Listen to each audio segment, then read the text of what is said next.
வணக்கம். நான் இன்னைக்கு நம்ம என்ன பேச போறோம்னா, லஞ்சத்தை பத்தி தான் பேச போறோம்.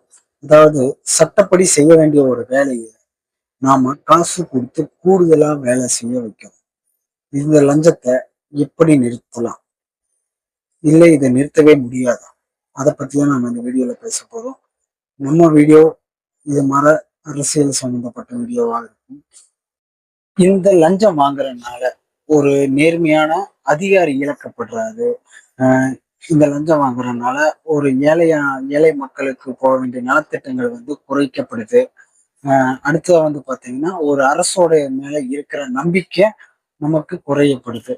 இந்த லஞ்சம் இதுக்கு முன்னாடி வாங்கினவங்களை விட இனிமேல் இதை எப்படி தடுக்கணும்? அதாவது மாற்றத்தை கொண்டு வந்திருக்காங்க மக்கள். இந்த மாற்றத்தை மூலியமா தான் நம்ம லஞ்சத்தை ஒழிப்போம்.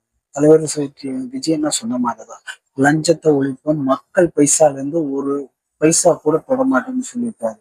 இதுதான் மாற்றம். மாற்றம் என்னன்னே தெரியாத சிலவங்களுக்கு அது புரியவே புரியாது. ஆஹ் இந்த லஞ்சம் எல்லா துறைகளிலும் வாங்கப்படுது.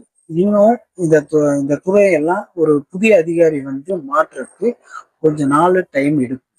உம் இத நம்ம எப்படி ஒழிக்கணும்னா ஒரு சின்ன டிப்ஸ். அதாவது இந்த சில சான்றிதழ், பட்டா மாறுதல், பட்டா சிட்டா இதெல்லாம் திருத்துதல், மின் இணைப்புக்கான இதெல்லாம் போனோம்னா ஆன்லைன் மூலமா பண்ணும்போது இந்த லஞ்சம் கண்டிப்பா குறைக்கிறதுக்கு வாய்ப்பு இருக்கு.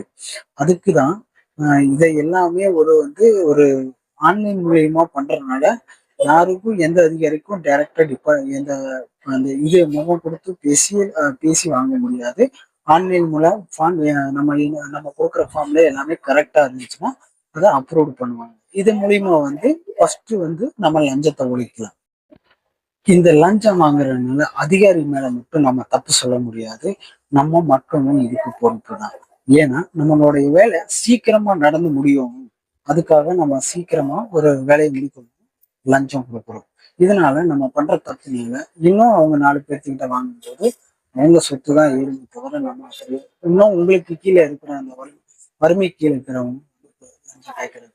அப்ப இருக்கும்போது நாடு வளர்ச்சி அடையாது, எதுவுமே சட்டம் ஒழுங்கு சரியா இருக்கும். அதுக்காக தான் இந்த லஞ்சத்தை முக்கியமா ஒழிக்கணும்.